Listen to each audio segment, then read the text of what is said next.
The child's drawing slipped from nervous fingers as Keanu Reeves stopped talking about loss and stared into the audience. Ellen had been discussing the actor's approach to grief when she noticed the young girl in the front row holding what looked like a crayon portrait, tears quietly streaming down her face. What happened next proved that sometimes the most powerful healing happens when strangers choose to see each other's pain. The Ellen DeGeneres Show studio radiated gentle energy this Friday afternoon in Burbank. 320 audience members filled the iconic space, drawn by the rare opportunity to hear one of Hollywood's most enigmatic and beloved figures discuss his philosophy on life, loss, and finding meaning in suffering. Keanu Reeves sat in the guest chair with characteristic humility, wearing a simple black jacket over a gray t-shirt that somehow managed to look both casual and elegant. Ellen, luminous in a soft cream blazer with delicate gold threading, was thoroughly engaged as Keanu spoke with unusual openness about his personal experiences with grief and how they had shaped his approach to both acting and living. Keanu, you've experienced profound losses in your life, but you never let it make you bitter or withdrawn, Ellen said, her voice carrying the gentle curiosity that had made difficult conversations feel safe for millions of viewers. How do you process grief in a way that keeps your heart open rather than closed? Keanu's expression grew thoughtful, his hands resting calmly in his lap as he considered the question with the same careful attention he brought to everything in his life. Ellen, I think grief isn't something you get over or move past. It's something you learn to carry with grace. The people we lose, the love we shared with them, that doesn't disappear. It becomes part of how we see the world, how we connect with other people who are carrying their own losses. The audience listened with unusual intensity, sensing they were witnessing something rare in celebrity interviews: complete authenticity without performance or self-promotion. Keanu had always been beloved for his genuine nature, but this level of vulnerable honesty was extraordinary even for him. But Ellen's attention was gradually drawn to the front row, where a young girl, probably 8 or 9 years old, sat between what appeared to be her grandmother and aunt. The child was clutching a piece of paper that looked like a child's drawing, and Ellen could see that silent tears were streaming down her small face as she listened to Keanu talk about loss and love. You mentioned in interviews that you believe in the continuity of love, Ellen continued, though she found herself increasingly focused on the crying child. That the connections we make with people don't end when they're gone. Can you explain what that means to you? Keanu's eyes lit up with a warmth that transformed his often serious features. I think love is the only thing that's truly indestructible. Bodies fail, time passes, circumstances change, but the love between people, the impact we have on each other, that creates ripples that go on forever. When someone important to you dies, they don't take the love with them. They leave it behind as a gift. As Keanu spoke, the young girl in the front row began crying harder, clutching the drawing against her chest, as if it were the most precious thing in the world. Her grandmother noticed and began gently stroking the child's hair, whispering something that Ellen couldn't hear but could see wasn't providing much comfort. Ellen felt her maternal instincts activating as she recognized the signs of a child in deep emotional distress. This wasn't just general sadness or being overwhelmed by the studio environment. This was a little girl processing something too big for her small shoulders to carry alone. Keanu, Ellen said gently, I hope you don't mind, but there's a young lady in our audience who seems very moved by what you're saying. Would it be okay if we check on her? Keanu immediately turned toward the front row, his expression shifting from philosophical to protective the moment he saw the crying child. Of course, he said without hesitation, standing up from his chair with fluid grace. Ellen walked down the steps toward the audience, her cream blazer creating a warm contrast against the theater seating. But instead of approaching the child directly, she knelt down in the aisle beside the front row, putting herself at the young girl's eye level.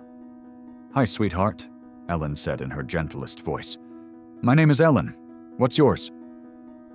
The child looked up with eyes red from crying, still clutching the drawing against her chest. "Isabella," she whispered, her voice so quiet it barely registered on the studio microphones. "That's a beautiful name," Ellen said, settling more comfortably on her knees despite her expensive blazer. "I can see you have a drawing there. Did you make that yourself?" Isabella nodded, fresh tears starting as she looked down at the paper in her hands.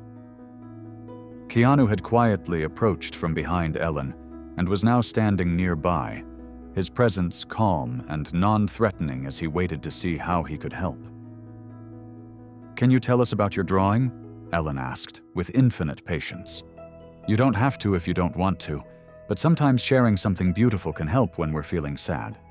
Isabella looked at her grandmother, who nodded encouragingly, then slowly turned the drawing toward Ellen and Keanu. It was a crayon portrait of a woman with long brown hair and a bright smile, standing next to a much smaller figure that was clearly Isabella herself. Above them, drawn in purple crayon, were the words, "My mommy in heaven." The simple honesty of the child's art hit everyone within sight like a physical blow. Ellen felt tears spring to her eyes immediately, while Keanu's expression transformed with recognition and deep compassion. "That's your mama?" Ellen asked, her voice thick with emotion. "She died when I was 6, Isabella said, her words coming out in a rush as if she'd been holding them back for too long. "Grandma says she's watching over me from heaven, but I miss her so much it hurts in my tummy. When that man was talking about love not going away, I wanted to show her my picture because I draw her every day so I don't forget what she looks like." Keanu immediately sat down on the studio floor, abandoning any concern for his expensive clothes or celebrity dignity. He positioned himself so he was at Isabella's exact eye level, his voice gentle when he spoke. "Isabella, can I tell you something about your drawing?" he asked, his tone carrying the same respect he might use with an adult. "That's not just a picture of your mom. That's a picture of love. And love like that, the kind between a mama and her daughter, that's the strongest force in the universe."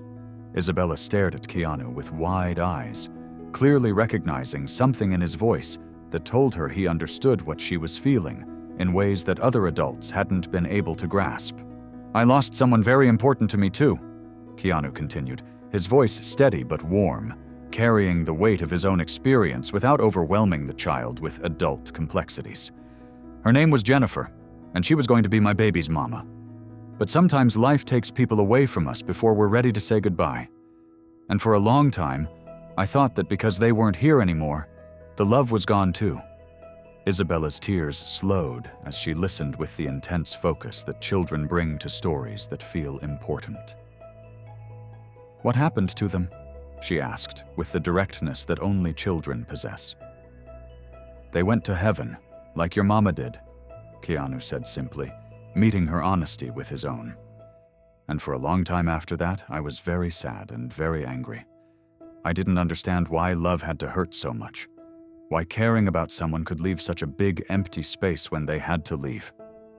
Ellen watched this extraordinary exchange with growing amazement, understanding that she was witnessing something unprecedented in television history. A major celebrity sharing his deepest personal pain with a grieving child, treating her with the respect and honesty that healing required. "But then I realized something," Keanu continued, his voice growing stronger with conviction. "The love doesn't go away. It just changes jobs. Instead of being something they give to you every day, it becomes something you carry for them.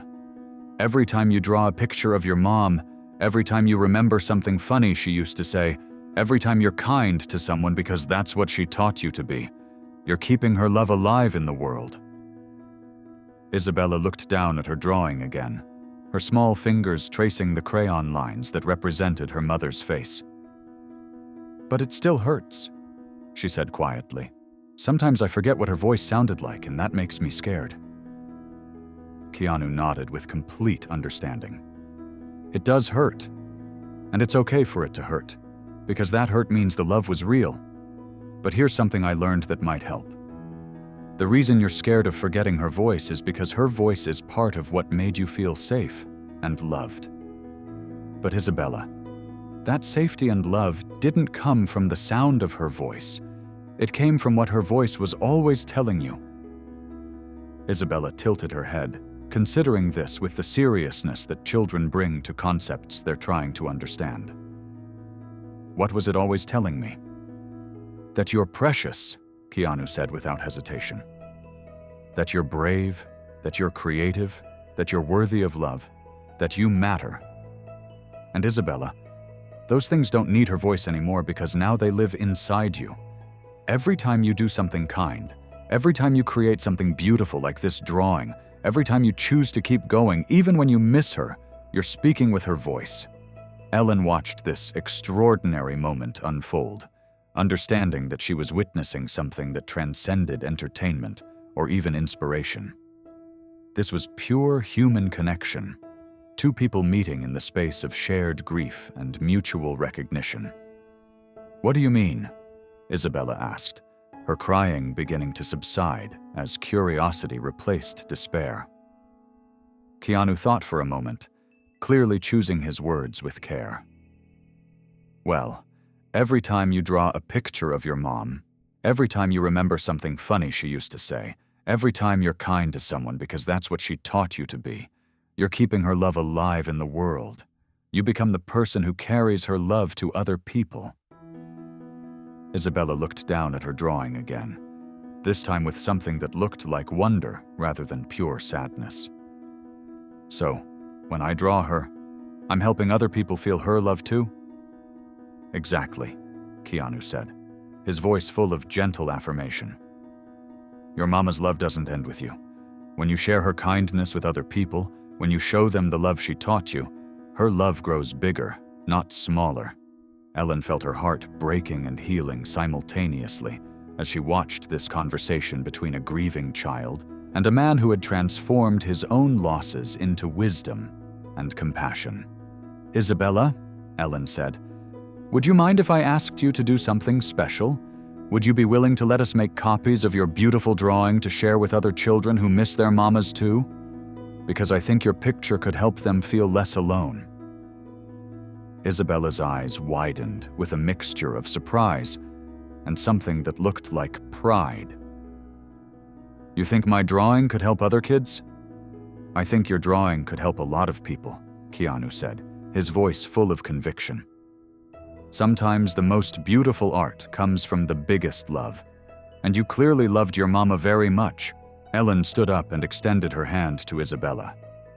"Would you like to come sit with us and tell everyone about your mama? I think she sounds like she was pretty special." Isabella looked at her grandmother, who was now crying happy tears and nodding enthusiastically. The young girl took Ellen's hand and stood up, still clutching her drawing. As they walked toward the stage together, with Keanu following behind them, Ellen felt the studio energy shift. This was no longer a celebrity interview. This had become a celebration of love, memory, and the courage it takes to keep loving, even after losing someone irreplaceable. "Ladies and gentlemen," Ellen announced to the audience and cameras, "I want you to meet someone very special. This is Isabella, and she's an artist who creates beautiful portraits of love." Isabella, now standing center stage with Ellen and Keanu flanking her protectively, held up her drawing for everyone to see. The audience responded with gentle applause, the kind that recognizes something sacred rather than merely entertaining. "Isabella," Keanu said, "I want you to know something. Your mama would be so proud of you right now. Not just because you're brave enough to share your love with all these people, but because you're teaching them something important about how love works." Ellen nodded, placing a gentle hand on Isabella's shoulder. "You're teaching us that love doesn't have to be perfect or polished to be powerful. Sometimes the most important love is the kind that's drawn in crayon and shared with strangers who need to remember that they're not alone in missing someone." 6 months later, Isabella's drawing had been reproduced and distributed to children's grief counseling centers across the country. Her simple portrait of maternal love had become a symbol of hope for thousands of families processing loss, proving that sometimes the most profound healing tools are created by the people who need healing most. Keanu established a scholarship fund in Isabella's name for children who had lost parents, not just for financial support, but for art therapy programs that helped young people express and process their grief through creative expression. Ellen created a recurring segment on her show called Love Letters, where children could share drawings, poems, and stories about family members they missed, creating a space where grief was met with celebration rather than silence. Isabella, now 9, continued drawing her mother every day, but the pictures had evolved from portraits of sadness to images of joy, adventure, and connection. She had learned that grief and love could coexist, that missing someone could be a way of honoring them, and that sharing her pain could help transform it into something healing for others. Because sometimes the most important conversations happen when a celebrity stops being a celebrity and a child stops being just a child, and they meet in the space where all humans are equal. The place where love lives after loss, where connection transcends circumstance, and where healing happens one brave conversation at a time.